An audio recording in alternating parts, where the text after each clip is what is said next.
What's up, risk managers? My name is Nasdaq Anonymous, and I'm addicted to the NQ. And boy, is she one hell of a drug.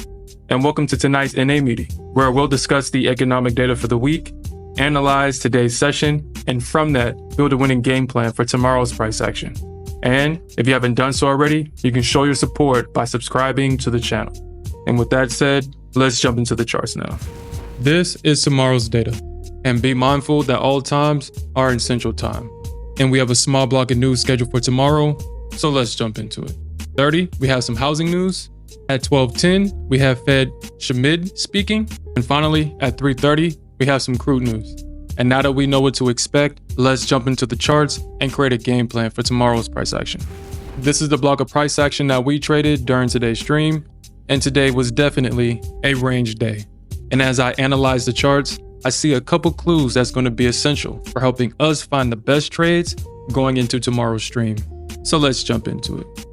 During the overnight session, the Nasdaq opened slightly bullish and traded 248 points to the upside into a previous area of resistance.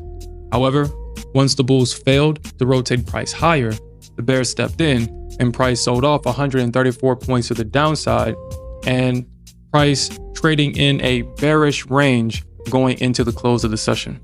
And based on this price action, here's what I'm going to be looking for. So, for my bullish thesis, if the bulls can maintain their control overnight, then I'll be watching the reaction when price trades back within a range between 695 and 670. Because this is the range where the bears broke structure to the downside, and it's highly likely that bears will try to sell the retest in this area. But if the bears fail to regain control, and price continues to trade higher, then I'll be watching the reaction when price trades within a range between 750 and 780. However, for my bearish thesis, if the bears can regain control overnight and price begins to trade lower, then I'll be watching the reaction when price retests the level around 565. Because this is the level where the bears or the bulls broke structure to the upside, and it's highly likely that the bulls will step up at this area to buy the retest. But if the bulls fail to regain control and price continues to trade lower, then I'll be watching the reaction when price trades back within a range between 540 and 515. Now, based on today's price action, price did reject from a major area of supply, and we could be seeing the start of the second leg down. Or the bulls can hold this area, and we do see that retest of 725 with a possible breakout and the bulls finding support above that level. But the price action overnight will definitely be essential for our bias going into tomorrow's stream. Now, if you're enjoying the content and appreciate the value that me and my trading partner provides to the trading community, make sure you're subscribed to the channel and hit that notification bell so you don't miss the release of our next NA meeting and live streams.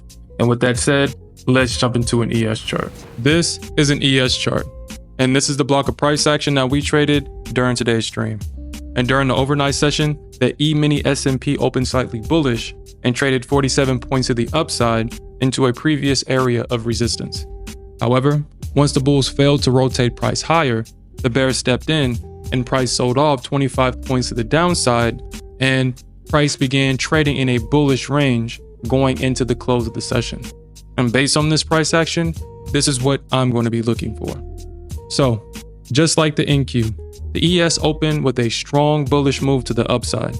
And once price traded into an area of resistance, price sold off into a previous area of support where we saw price trade in a bullish range.